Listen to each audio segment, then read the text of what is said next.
Bonjour. Il est vivant. Amen. Il est ressuscité. Il est vivant. Il est ressuscité. Il est vivant. Il est ressuscité.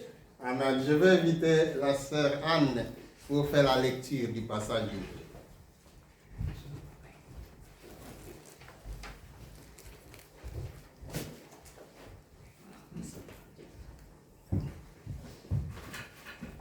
C'est avec joie, frères et sœurs, que je vous partage la bonne nouvelle selon l'apôtre Jean, chapitre 20, versets 1 à 18. Le premier jour de la semaine, à l'aube, alors qu'il faisait encore sombre, Marie de Magdala se rend au tombeau et voit que la pierre a été enlevée du tombeau. Elle court, rejoint Simon-Pierre et l'autre disciple, celui que Jésus aimait, et elle leur dit : « On a enlevé du tombeau le Seigneur et nous ne savons pas où on l'a mis. » Alors Pierre sortit, ainsi que l'autre disciple, et ils allèrent au tombeau. Ils couraient tous les deux ensemble, mais l'autre disciple courut plus vite que Pierre et arriva le premier au tombeau. Il se penche et voit les bandelettes qui étaient posées là. Toutefois, il n'entra pas. Arrive à son tour Simon-Pierre qui le suivait. Il entre dans le tombeau et considère les bandelettes posées là et le linge qui avait recouvert la tête. Celui-ci n'avait pas été déposé avec les bandelettes, mais il était roulé à part dans un autre endroit. C'est alors que l'autre disciple, celui qui était arrivé le premier, entra à son tour dans le tombeau. Il vit et il crut. En effet, il n'avait pas encore compris l'écriture selon laquelle Jésus devait se relever d'entre les morts. Après quoi, les disciples s'en retournèrent chez eux. Marie était restée dehors, près du tombeau, et elle pleurait. Tout en pleurant, elle se penche vers le tombeau et elle voit deux anges vêtus de blanc, assis à l'endroit même où le corps de Jésus avait été déposé, l'un à la tête et l'autre aux pieds.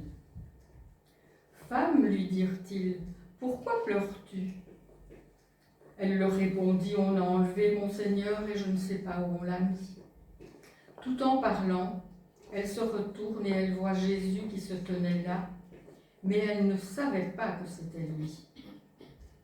Jésus lui dit : « Femme, pourquoi pleures-tu ?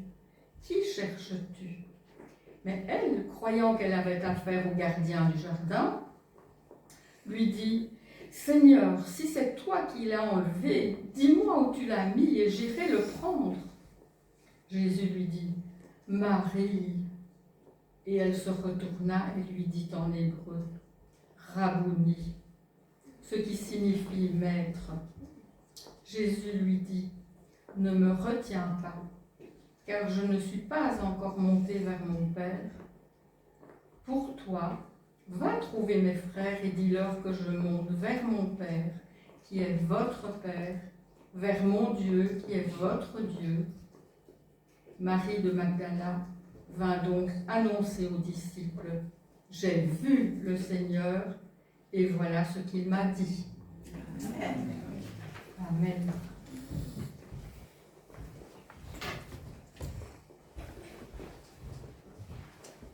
Merci beaucoup, Anne, pour cette lecture que tu as bien faite. En tout cas.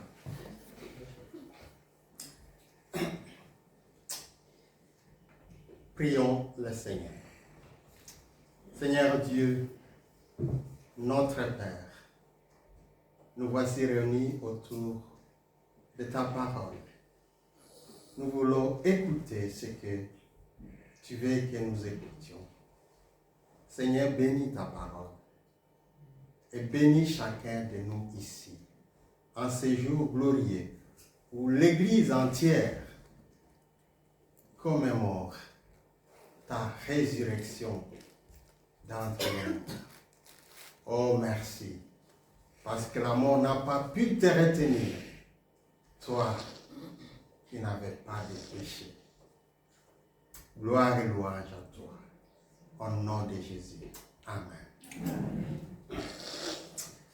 Voilà un des passages qui relate le récit de la résurrection de notre Seigneur Jésus-Christ. Un passage, bon, comme je disais à Patrick, je ne vais pas être anachronique pour prêcher autre chose que le sujet du jour. Pâques.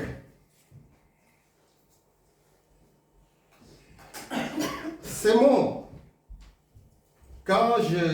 si on demande à un homme de la rue, qu'est-ce qu'il nous dirait? Actuellement, je suis enseignant et je pose cette question souvent à mes élèves, mes nouveaux élèves. Qu'est-ce que Pâques pour vous? Et ils me disent non, c'est la fête des œufs de Pâques. Hein? L'autre qui va dire les lapins en chocolat. Oui. Et donc, comme d'autres fêtes chrétiennes, le sens ou l'importance des fêtes chrétiennes est en train de s'éroder ou de perdre sa valeur pour glisser dans les domaines commerciaux. Le domaine commercial saisit la balle au bon et c'est une occasion pour faire des ventes et engager des bénéfices. Oui, selon la tradition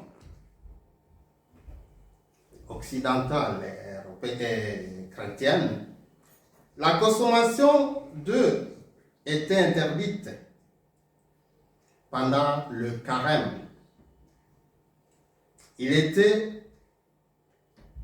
Ces œufs étaient cuits, étaient conservés, et puis décorés et offerts à Pâques. Et on les jetait ou on les cachait dans le jardin pour qu'ils puissent être ramassés. Et quand les enfants ou les gens allaient dans le jardin, ils voyaient des lapins. Et les enfants pensaient que ce sont les lapins qui ont déposé ces œufs là-bas. Et voilà la tradition, œufs de Pâques, lapins de Pâques.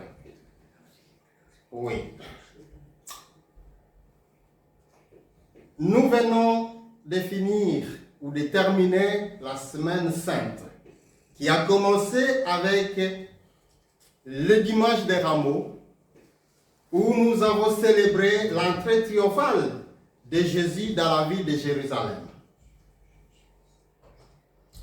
Jésus entre dans Jérusalem sur les petits du Nanès. Et il est acclamé, Hosanna, sauve maintenant, sauve-nous. Parce que Israël est toujours dans cette attente du Messie. Parce qu'il est sous la domination romaine. Et il veut être libéré. Alors il voit Jésus, c'est lui qui va les libérer de cette domination. Sauve-nous maintenant. Agis maintenant. Et après, nous avons célébré le jeudi saint. Nous sommes allés à Tubize, où nous avons assisté au culte avec d'autres frères et sœurs en Christ. Et là, nous avons célébré le dernier repas s'appelait communément comme ça. Il y a même un tableau peint, le dernier repas de Jésus avec ses disciples. C'est l'institution de la Pâque, de la Sainte Seine. La Pâque était déjà instituée en Égypte. Et Jésus va donner un nouveau sens à la Pâque juive. Pour nous chrétiens, il se révèle à ce moment-là comme l'agneau immolé. Son corps va être brisé, rompu. Et son sang va couler pour sauver l'humanité. Et vendredi, c'est la crucifixion et la mort de Jésus. Il ne va pas rester sur la croix, mais là, sur la croix, Jésus va porter nos péchés.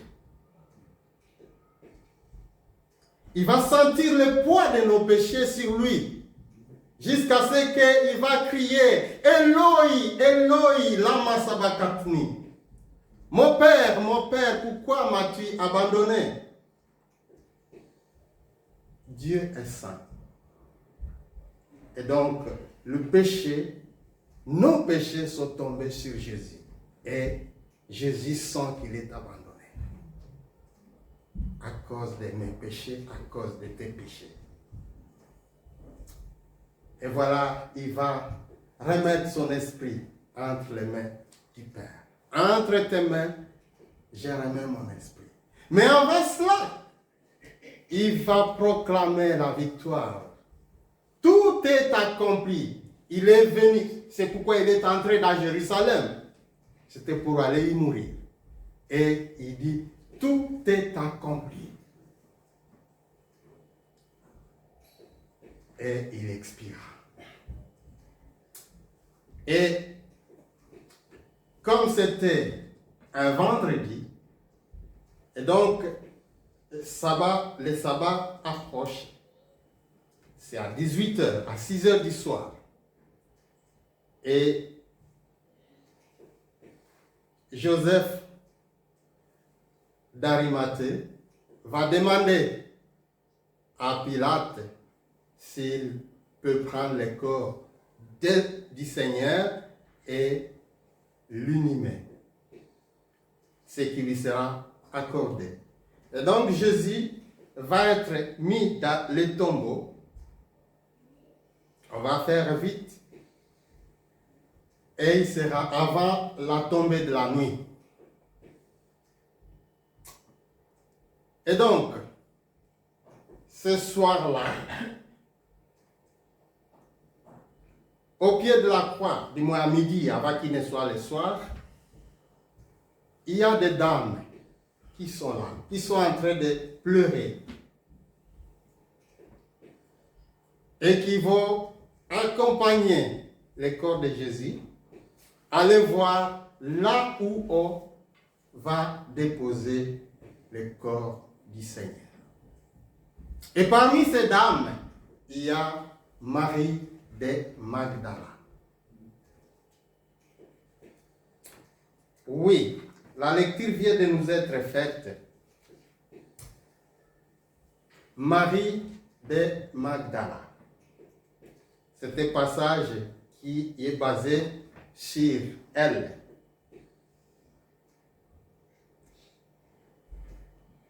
Elle aimait le Seigneur Jésus-Christ. Parce que Jésus l'a délivrée de 7 démons. Elle était possédée de démons. Et Jésus a chassé les démons qui la tourmentaient. Et donc elle était reconnaissante envers le Seigneur Jésus-Christ. Elle aimait vraiment Jésus. Le chiffre 7 en lisant les commentaires, j'ai lu comme quoi ça montre qu'elle était totalement possédée par les esprits impurs. Donc elle était sous les chaînes de l'ennemi. Et voilà qu'elle obtint délivrance par Jésus-Christ. C'est ainsi que très tôt le matin, après le Shabbat, elle va avec d'autres dames se diriger au sépulcre, au tombeau, avec des aromates, pour aller embaumer le corps de Jésus. Vous comprendrez que vendredi, ça a été fait dans la précipitation. Et donc, elle pensait qu'elle peut encore aller embaumer ce corps qui a été embaumé précipitamment. Elle prépare des aromates et d'autres choses. Mais en chemin, du moins, il faisait sombre, c'était encore le matin, très tôt le matin. Mais loin, elle voit que la pierre était déjà roulée. Donc, c'est ouvert. Et elle a peur. Effectivement, elle arrive. Elle voit effectivement que le corps de Jésus n'y est plus. Et donc, elle court vite vers les disciples de Jésus pour leur annoncer cela. Et elle court donc et vient vers Simon et vers l'autre disciple que Jésus aimait. Et elle leur dit, on a enlevé du sépulcre le Seigneur. Et nous ne savons où on l'a mis. Ce texte ne parle que d'une seule dame. Mais en lisant ce verset, nous ne savons où on l'a mis, montre qu'elle n'était pas seule. D'ailleurs, en lisant les évangiles synoptiques, donc les 3 premiers évangiles, là, on parle de plusieurs femmes. Et donc, quand elle dit cela aux disciples, Simon, Pierre et Jean, qui se nomment les disciples que Jésus aimait, ils sont sortis et ont couru précipitamment au tombeau pour aller s'enquérir de la situation. Pierre et Jean. Pierre, il court, mais il est plus âgé que Jean. Jean va le dépasser. Jean arrive le premier. Et il arrive, il voit effectivement qu'il y a les linges et le suaire qui sont par terre. Il n'entre pas. Mais Pierre arrive en courant après Jean, comme il était avec du sang chaud à l'air, il entre. Il touche, il voit qu'il fait, du moins il voit que le corps du Seigneur n'y est pas. Jean est à l'extérieur. Après, lui aussi entra. Et il est écrit qu'il a vu et il a cru.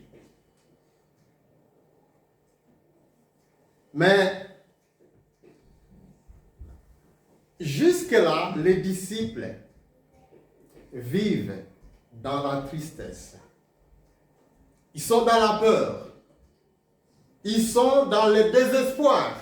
Parce qu'ils ont mis tout leur espoir en Jésus, comme quelqu'un qui va les libérer de la domination romaine. Et voilà que il n'est pas là, il est mort. Vous vous souviendrez des disciples d'Emmaüs, le discours qu'ils tenaient. Et donc, Simon voit, il n'a pas d'enthousiasme, il ne manifeste pas la joie. Jean non plus. Et puis après, ils vont retourner chez eux, timidement. Et Marie de Magdala est là. Elle ne rentre pas. Parce qu'elle veut savoir là où il y a le corps de son Seigneur. Et elle est là.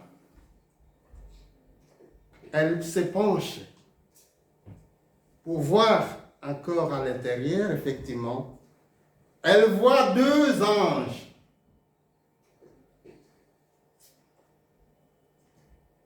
Elle est triste. Elle est en train de pleurer. Elle pleure parce qu'on a déplacé le corps de son Seigneur. Et les anges de lui dire, femme, pourquoi pleures-tu? Pourquoi pleures-tu? Elle va leur répondre qu'on a enlevé le corps de son Seigneur.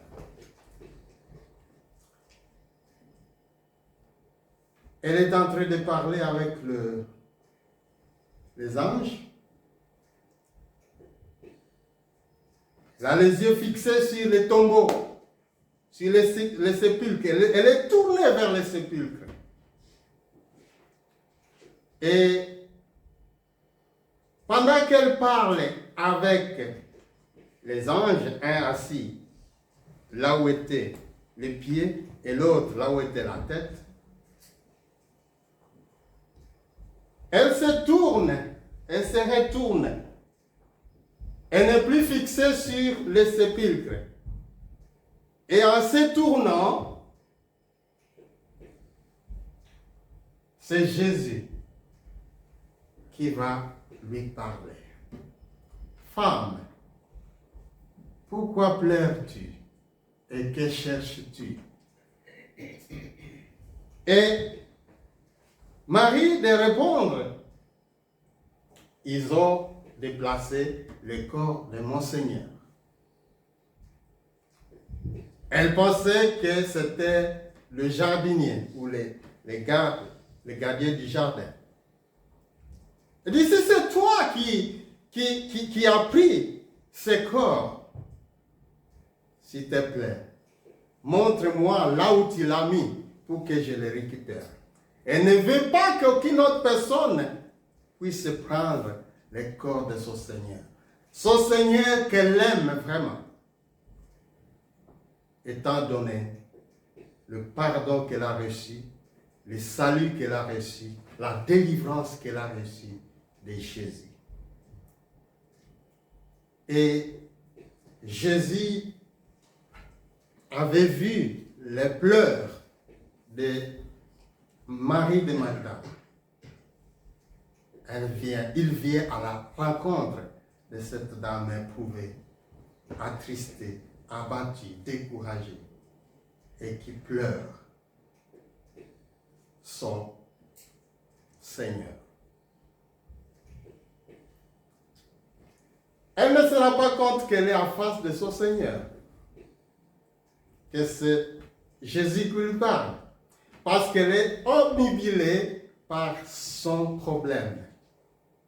Oui, souvent, quand nous sommes trop pris par nos problèmes, parfois il nous est difficile même d'écouter la voix de Dieu. Tellement que je suis braqué sur mes problèmes, sur mes soucis. Et cela parfois met une barrière. Et Jésus ayant découvert et a constaté que Marie ne le reconnaît pas, il va l'appeler par son prénom. Marie! Oh! Et cela traverse son corps tressaille. Elle se rend compte que c'est son Seigneur qui est là, qui l'appelle. Ah, quelle rencontre! Jésus est venu à la rencontre de Marie de Magdala. Il a vu ses pleurs, il a vu sa tristesse, il a vu son désir, mais son amour aussi pour lui. Et il est venu à sa rencontre.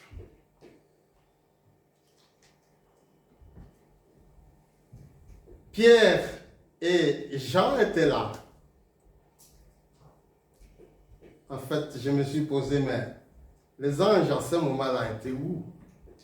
Parce qu'ils sont entrés aussi. Ils n'ont pas vu les anges. Mais Dieu a voulu que ce soit Marie de Magdala qui voit ces anges.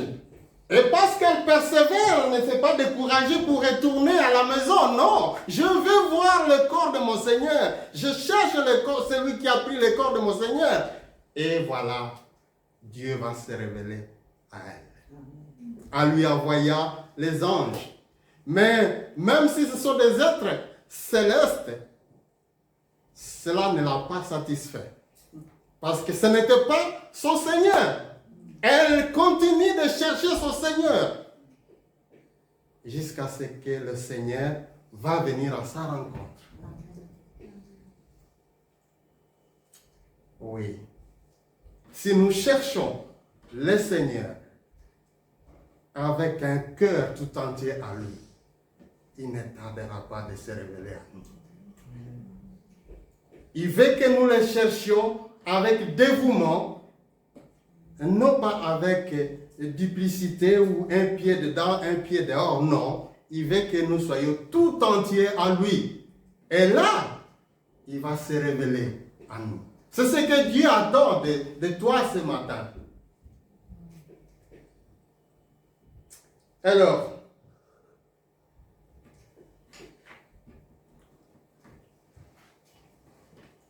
Marie de Magdala découvre qu'elle est enfant de son Seigneur.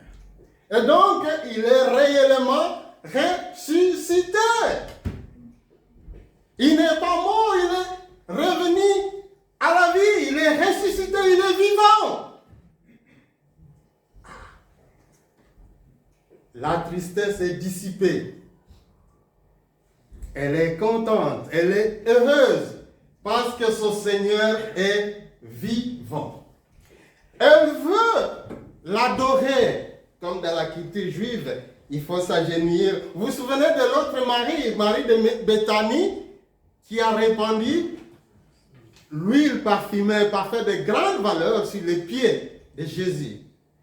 Ici aussi, Marie veut s'avancer, mais Jésus dit non, ne me touche pas. Dans la version Torbe dit, ne me retire pas. Est-ce qu'elle l'avait touché pour dire ne me retire pas? Je suivais un commentateur qui disait le mot grec qui est utilisé, c'est celui qui est traduit par ne me retire pas. Oui, je ne suis pas encore monté vers mon Père. Ce n'est pas encore le moment. Et donc, stop, attends. Et par contre, elle va recevoir une mission. Va dire à mes frères que, donc le premier message, que je suis ressuscité, je suis vivant. Et dis-leur que je vais monter vers mon Père, qui est votre Père, vers mon Dieu, qui est votre Dieu. Ah, c'est une nouvelle dimension. Ce n'est plus seulement le Messie, mais c'est leur frère. parce qu'ils ont le même Père.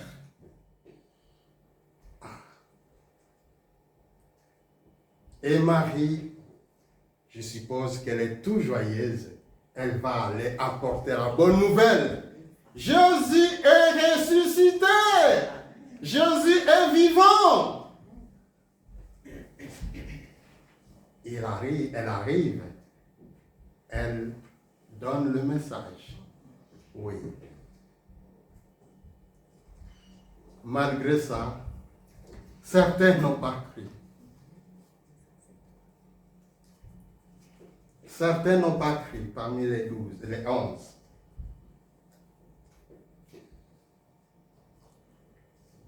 Jésus nous voit. Heureusement qu'il nous aime. Il vient au secours de nos faiblesses. Et il va venir. Ça, si nous lisons le texte suivant, et il va se révéler. Ils sont dans la chambre, les portes sont fermées, comme je vous ai dit, qu'ils vivent la peur, dans la peur des Juifs. Simon, vous vous souvenez qu'il a renié Jésus par peur. Et cette peur continue. Et Jésus va entrer. Je vous donne la paix. Et il se montre à eux. Oui.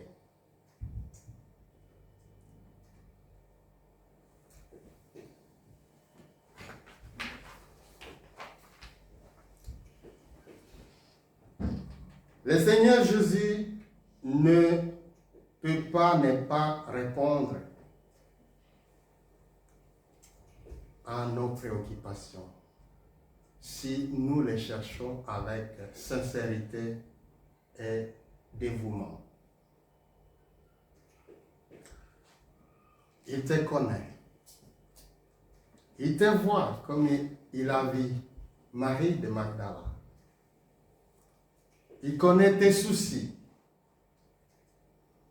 Comme nous chantons, il connaît tes défaillances. Mais aujourd'hui, il veut encore venir à ta rencontre. C'est le message de Pâques. Il est venu à la rencontre de Marie de Magdala. Dieu n'a pas... Mais c'est Pierre, le vieux de tous, et les disciples que Jésus aimait, comme il se nommait, Jean, mais ils n'ont pas vu les êtres célestes. Ils n'ont pas vu Jésus. Mais Jésus a choisi de se révéler à Marie de Magdala. Elle est la première personne à voir Jésus ressuscité. Et c'est elle qui va être la première à proclamer le message de la résurrection de Jésus.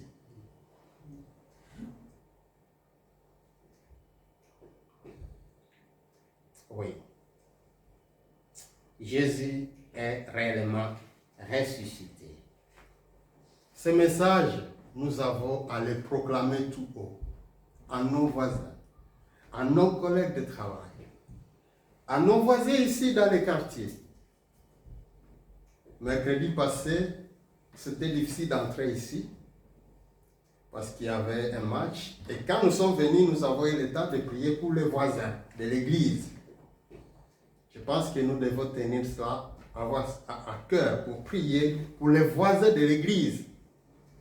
Ce n'est pas normal que les messages, les beaux messages est proclamé et qu'ils soient indifférents. En les rencontrant, que l'Esprit Saint nous aide à leur proclamer ce beau message de la résurrection du Seigneur. Voilà. Que retenir de ces messages?